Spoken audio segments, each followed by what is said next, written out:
Hello my dear friends, मैं doctor संतोष हांडे आपका अपने इस चैनल में बहुत बहुत स्वागत करती हूँ। आज हम बात करने जा रहे हैं एक बहुत ही इम्पॉर्टेंट मेडिसिन के बारे में। और ये जो मेडिसिन है वो है सेना। सेना का नाम आपने सुना होगा। ये बहुत ही पॉपुलर रेमेडी है और पर्टिकुलरली अगर हम देखते हैं बच्चों के केसेस में तो ये बहुत अच्छे रिजल्ट्स भी देती हैं।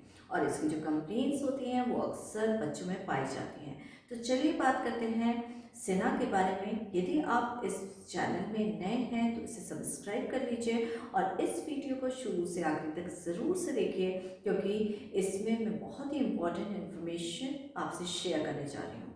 चलिए शुरू करते हैं। सेना बच्चों के केसेस में दी जाती है और विशेष रूप से जब उनको वर्म का अफेक्शन होता है, यानी कि आपने देखा होगा कई बार बच्चों के केसेस में हाइजीन प्रॉपर मेंटेन नहीं हो पाता है।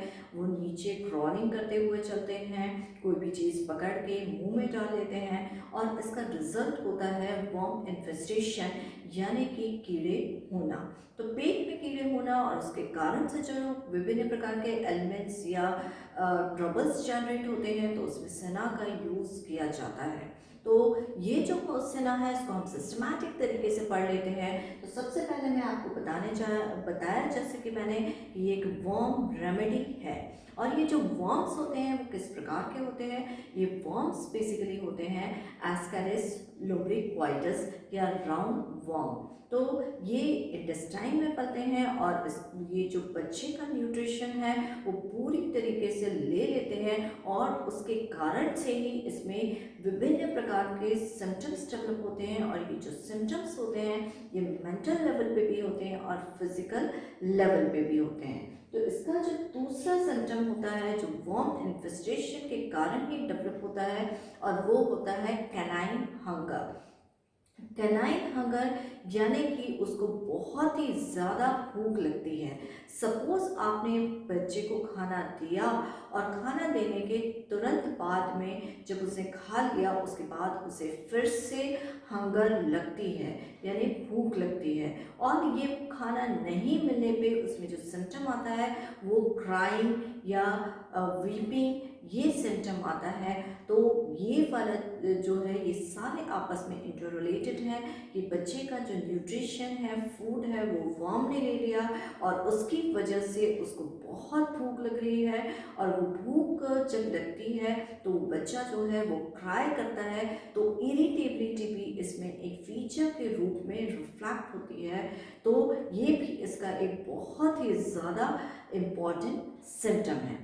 और यहाँ पर जो एक विशेष डिज़ायर जो बच्चे में देखने को मिलती है या खाने के लिए तीव्र इच्छा जो देखने को मिलती है वो पहली है स्वीट के लिए, यानी मीठे के लिए जो एक्सेसिव क्रेविंग है वो सेना में देखने को मिलती है। और दूसरा जो है वो इनडाइजेस्टिबल थिंग्स के लिए होती है, यानी कि कोई भी ऐसी चीज़ जो पचने नहीं वाली होती है उसको ये खाना पसंद करता है। इवन ये मिट्टी खा सकता है, चॉक खा सकता है, पेंसिल को खा सकता है।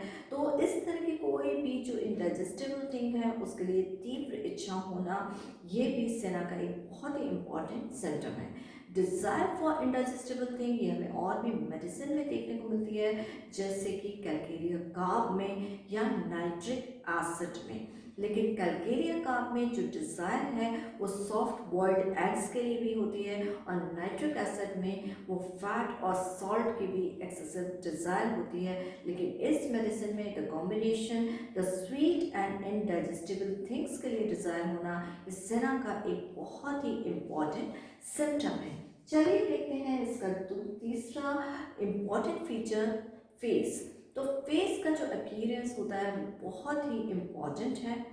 अब न्यूट्रिशन कॉम्प्रोमाइज्ड है वर्म्स की वजह से, और न्यूट्रिशन वर्म्स ने ले लिया है और इसकी वजह से जो बच्चे के फेस पर रिफ्लेक्शन आता है वो बहुत पेल लुक होता है, सिकली लुक होता है, ऐसा कि जैसे बच्चा बीमार हो। और साथ ही में उसके आंखों के आसपास में काले घेरे and blueness around the mouth. This is a very important reflection of facial symptoms.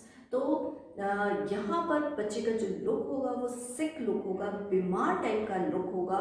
तो ये इसमें देखने वाली बात है और इसको बेसिस पे ही हम सेना को सिलेक्ट कर लेते हैं। फिर साथ में इसमें चीक के ऊपर रेडनेस भी में दिखाई देती है। ये भी एक इम्पॉर्टेंट सेना का फेस के रिगार्डिंग फीचर है। फिर इसमें यूरिनरी जो सिम्टम्स होते हैं वो भी रिमार्केबल हैं। जब बच्चा यूरिन पास करता है तो वो टर्बिड होती है और थोड़े समय के बाद में वो मिल्की हो जाती है और सेमी सॉलिड हो जाती है। तो ये यूरिन के रिगार्डिंग एक इम्पॉर्टेंट सिम्टम है। फिर दूसरा जो सिम्टम है वो इनवॉलेंटरी यूरिनेशन, यानी कि यूरिन अपने आप पास हो जाती है। तीसरा थिंग इसमें देखने को मिलता है कि बच्चे रात के समय यूरिन इनवॉलेंटरीली पास करते हैं। कई बार पेरेंट्स ये कंप्लेंट लेके आते हैं कि उनके बच्चे को रात में बिस्तर में पेशाब कर देता है। तो ये जो कंप्लेंट है वो सेना में रिमार्केबली देखने को मिलती है। सोते समय में और भी कुछ फीचर्स रिफ्लेक्ट होते हैं, जैसे कि ग्राइंडिंग ऑफ टीथ, कि बच्चा जो है वो दांत को किटकिटाता है। इससे भी कंप्लेंट को सुनकर हम कई बार मेडिसिन सेलेक्ट कर लेते हैं। फिर साथ में स्क्रीमिंग एट नाइट, रात में सोते समय चिल्लाना, ये भी एक सेना का इम्पॉर्टेंट फीचर है। और तो ये सेना के स्लीप के रिगार्डिंग इम्पॉर्टेंट फीचर्स जिसको कि हमने डिस्कस किया। अब इसका नेक्स्ट सिम्टम देख लेते हैं, दैट इज कफ। जिनको भी वर्म्स होते हैं जिन बच्चों को, उनमें कफ भी देखने को मिलता है या खांसी की शिकायत भी अक्सर देखने को मिलती है। और ये जो कफ होता है वो ड्राई होता है, सूखा, यानी कि उसमें एक्सपेक्टोरेशन नहीं आता है। फिर ये स्पाज्मोटिक होता है, अचानक से स्पाज्म आते हैं और कफ आ जाता है, कफ के स्पेल्स आते हैं। फिर तीसरा जो है कि ये बच्चा जो है कफ के कारण, मूवमेंट के कारण कफ उसमें होता है और इसको एक फियर डेवलप होता है कि मूव करेगा तो ये कफ आ जाएगा। तो स्पास्मोडिक, पीरियोडिक और dry cough along with sneezing, ये इसके कफ के रिगार्डिंग बहुत ही इम्पॉर्टेंट फीचर है। तो कफ की प्रॉब्लम लेके आता है कोई, और इसमें वर्म इन्फेस्टेशन देखने को मिलता है, पेल सिकली फेस है, और बच्चे को अगर हिस्ट्री मिलती है कि वो वर्म्स भी पास आउट करता है स्टूल के थ्रू, तो यहाँ पर हमारा कंसिडरेशन जाता है टुवर्ड्स द सिलेक्शन ऑफ सेना, which is a very important child remedy. इसके साथ साथ में मेंटल फीचर्स जो होते हैं वो बहुत ही ज़्यादा इम्पॉर्टेंट है। चूँकि बच्चे में वर्म्स हैं तो इसका जो रिफ्लेक्शन होता है वो मेंटल्स पर भी आता है। तो बच्चा क्या होता है, बहुत ज़्यादा चिड़चिड़ा हो जाता है। इसके साथ साथ में किसी भी कंडीशन में चुप नहीं होना चाहता, कंटिन्यूसली क्राइंग होती है। और साथ ही में एक इम्पॉर्टेंट फीचर होता है कांट टॉलरेट। अब ये बिल्कुल भी टॉलरेट नहीं कर पाता, कांट बियर, कोई चीज़ सहन नहीं कर पाता। तो क्या सहन नहीं कर पाता, तो can't bear to be looked at, कि कोई उसकी तरफ देखे ये बिल्कुल सहन नहीं कर पाता। Doesn't want to be touched, कोई उसको टच करे ये भी सहन नहीं कर पाता। Doesn't want to be talked, कि अगर कोई उससे बात करना चाहे तो वो भी पसंद नहीं करता और तेज तेज रोने लगता है।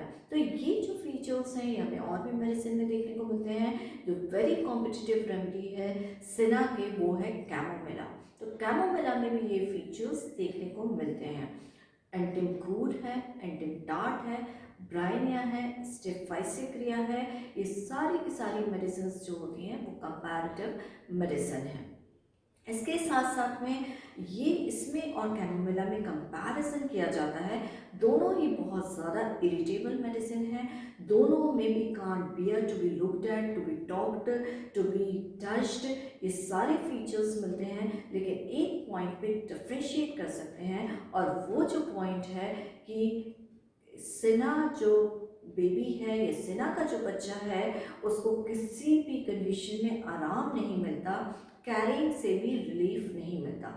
लेकिन कैमोमिला एक ऐसी मेडिसिन है जिसमें बच्चा जो है इरिटेबल होता है, एंगर के बैड इफेक्ट्स होते हैं, लेकिन अगर उसको कैरी किया जाए और पैट किया जाए, पीछे से थपथपाया जाए, तो इससे इसे ग्रेट रिलीफ है। सेना में वर्म इन्फेस्टेशन प्रेजेंट रहता है, उसके कारण से सिम्टम्स आते हैं। कैमोमिला में मेंटल लेवल पर एंगर के बैड इफेक्ट की वजह से कंप्लेंट्स आती हैं डेंटिशियन के लिए। बेसिकली ये मेडिसिन है। तो ये बेसिक फीचर्स मैंने आपको बताया। एक और फीचर जो या कंपैरिजन है जो सेना और कैमोमिला के बीच में है, और वो है कि दोनों ही कंपोजिटिव फैमिली को बिलोंग करने वाली मेडिसिन है। दोनों ही चाइल्ड ट्रबल में वेल इंडिकेटेड मेडिसिन है। सिना को वर्म सीड कहा जाता है और कैमोमिला को मैट्रिकेरिया कैमोमिला कहा जाता है। तो ये इंफॉर्मेशन थी सिना के बारे में और सिना का कंपैरिजन विद द कैमोमिला, जो कि अक्सर एग्जामिनेशन में पूछा जाता है।